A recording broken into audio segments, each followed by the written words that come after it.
Hi, and welcome back to Capital Connection. I'm your host, Greg Rollett, and joining me right now is someone who is on the forefront of bringing back the manufacturing industry here in America. He is a speaker and author and the CEO of Miller Ingenuity, and his name is Steve Blue. Steve, welcome to the program today. Hey, nice to be here. And I'm actually really excited to talk to you because we're in a very exciting time right now for the things that you're doing and the innovation that's coming to this industry. And before we jump into all that, I mean, tell us a little bit about who you are and what you're doing over there. Sure. Well, first of all, I'm a very successful entrepreneur, a successful CEO, an author, a media personality, a syndicated columnist, and a professional speaker. Now, let me unpack those. Definitely, briefly, yeah, because it sounds like you stay busy. One at a time. I do. Maybe not as busy as you, but pretty busy. Start with entrepreneur. I've founded and sold a bunch of companies that were very successful in industries as diverse as publishing and manufacturing and media. As a matter of fact, 20 years ago, a media company that I founded and sold did the first internet live television broadcast out of Havana, Cuba. Oh my goodness. Now, those are the days when people couldn't go to Havana. Yeah. And I'm also a very successful CEO. Everything I've ever touched, I've brought into triple-digit gains. Everything Wow. I've ever touched. That's and I've incredible. done this in small companies, and I've done this in large, huge corporations. I've done business all over the world. I had a joint venture in Shanghai in the 90s before it was fashionable to have Before a it was joint cool to venture, go over before there, It was cool yeah. to go over when the hotels were really bad. Yeah. And there isn't a region in the world that I am not very familiar with and haven't done business in. And so I've got a lot of experience, good experience as a CEO. I make a lot of media appearances. In fact, I did 2 of them this morning. Yeah. I've been at Success, Wall Street Journal, Entrepreneur, Inc., Forbes, did I miss any of them? Fox. all the good ones, yeah. All the good ones, talking about how to bring manufacturing back most recently, but Right. just generally sharing my experiences with other executives. I have a syndicated column that I founded and I write monthly called the League of Extraordinary CEOs. Yes. Which is in the American City Business Journals, 3.6 million readers a month in 43 markets around the world. And it's just like it sounds. I take cool, extraordinary CEOs that have done cool things. I've had them from startups to Bill McDermott, the CEO of SAP Software, and kind of everything in between, and Greg Rollett. Hey, someone else made an appearance there. Yeah, very excited. Yeah. And it's a great forum for contributing what other people know and spreading kind of the word. The last thing I'll just talk about briefly is I'm a professional speaker. Now, of course, I speak in front of CEO groups, and I tell them how to do what I call disruptional transformation, which is disrupt your company, disrupt the market, and disrupt your profits, and they go skyrocketing. But I also get a lot of requests for just like, can you do a speech on this? Can you do a speech on that? And therein lies my strength, Greg, because as a professional speaker, I engage, I enlighten, and I electrify my audiences. I like don't let them sit around and do stuff. That's what we want, right? I know. Yeah. That's what every organizer wants. Quick example. A week and a half ago, I was doing a keynote speech for a not-for-profit. 1,000 people in the room. The thing starts at 5:30 with cocktails and hors d'oeuvres, right? I'm supposed to go on at 9 o'clock. Dinner's at 7, exactly right. Yeah. And I'm telling the organizers, and they said, well, just do something on motivation. Okay, fine. Well, I know, and you know, because you're a professional speaker, that by the time I get on at 9 o'clock, all they want me to do is get off. Get off, because they can keep drinking and keep eating. I know, and they've been eating and drinking for 4 hours. So I told the organizers, when I get on that stage, all hell is going to break loose. I guarantee you.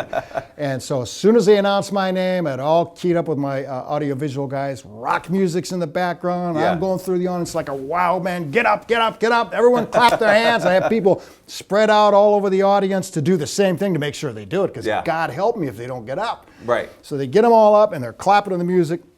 And then I jump on the stage and I raise my hand and I said, I need all the heroes in the room to raise their hands. Ooh. Nobody raised their hand. No. Well, you know this. Yeah. The speaker's got to work the crowd. You just can't let them be whatever it is they're going to be, or there won't be anything, right? Yeah. So I said, this is a not-for-profit that does good stuff for kids and families, and there's not one hero in the room. Well, then they sort of... Yeah, they start warming up. But anyway, that's my magic as a professional speaker, because I engage, enlighten, and electrify the audiences. I just don't make a speech and walk off. Now that's exciting. Now, one thing that you didn't quite mention is the author part, too. Oh, yeah. You just got the third book, just came out recently in September, American Manufacturing 2.0. You've been privileged to write a lot of books and impact a lot of people through your writing as well. So I'd love it if you just share a little bit about the new book. And also, I think that segues really well into a lot of what you're talking about right now. Yeah, I would. The newest book is called, it's my third, American Manufacturing 2.0, What Went Wrong and How to Make It Right. Now, originally, I wanted to title that Fat, Dumb, and Happy CEOs, What Went Wrong and How to Make It Right, but the publisher didn't like that. I'm not sure I would self-identify myself as one of those. No, of course not. The publisher didn't like that. So anyway, the basic premise of the book is it has a short treatment on where it went wrong. You know, it started with the World Trade Organization, and perhaps because of it, CEOs started viewing their employees as expendable assets instead of renewable resources. And so then they just, as you know, started chasing cheap labor all over the world. And so they had bad trade deals, and now we're going to get better trade deals. So the CEOs got to go, whoops, now what do I do? Hell, I've been treating my employees like bad assets for all these years, and so I have to turn it around. So I take a large part of the book on what I have developed called the 7 values of ingenuity. And they're basically a set of values that create a culture, what I call a Cirque du Soleil culture. And when I talk to CEOs sometimes about the importance of culture, I get a blank stare. And then they say, well, culture can't possibly have that much of an impact on an organization. These days, I have a 2-word answer to that.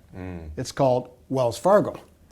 Right? So they helped me out. So Wells Fargo has this culture, they're what I call bumper sticker values. They have this culture on their wall that says, we treat our customers right or some darn thing, and the highest of ethics or some damn thing. Now, how the heck could they have 2 million ghost accounts if that was really their values? The truth is, though, that's what the CEO thought the values were, and that's not what the values are. So I teach the 7 principles of ingenuity that form a platform, if implemented in the right sequence, can create what I call a Cirque du Soleil culture. And I don't know why any CEO wouldn't want that. Exactly. Why wouldn't you? Now, one of the things that I love about what you do is you're not just a speaker, you're not just an author, you're living this every day as the leader of an organization, Miller Ingenuity, you're the CEO there. Talk about, just a little bit about what you've built there and how you've been able to grow that company using some of these principles and some of the things that you talk about. In fact, the 7 principles of ingenuity is a long process. It takes a number of years to develop and to install. I started that process 7 or 8 or maybe even 9 years ago in Miller Ingenuity, and people ask me how long it's going to take. Well, it took me in the latest adventure about 8 years. And what I've done with that company, it's a great company, a cool company. When I took over the company 18 years ago, it was in dumb plastic and metal products. 2 customers only in the United States. And now, fast forward to today, it's just quadrupled its size, thousands of customers all over the world, and we've morphed from dumb metal and plastic parts to high technology neural network Internet of Things products. Our latest suite of products called Zone Guard, where tragically enough, about a dozen track workers get killed every year because they're working on the track and they don't see the train coming, they can't hear it. That's no good. It's horrible. And in spite of all the railroad procedures to prevent this from happening, it still keeps happening. So this is a product, very advanced technology, neural networks, multiple sensors, fail-safe engineering and design principles, absolutely eliminates that problem. So that's what we're now a life safety product company with high technology products. Sure, we got some of the dumb stuff because that's what pays some of the bills. Hey, nothing wrong with that. But to do that, you have to transform the entire top down, the entire thing, and that's what you've done internally. Now you're helping other organizations to do that as well, which is really cool. If someone is watching this right now and they're like, man, I need Steve's energy in my company. I need him to ignite. Where can they go to learn more, bring you into the organization, interview you, talk about you, just learn the things that you've been doing your entire career? Well, you can Google me, you'll find me all over the place, but you go steveblueceo.com. Or milleringenuity.com, INGENUITY, milleringenuity.com. That's great. Either one of those will take you to both places. Awesome. I love it, Steve. Thanks so much for joining us here. My pleasure. On Nice Capital to see Connection. you. Yep, and we'll be back in just a minute with more from today's show.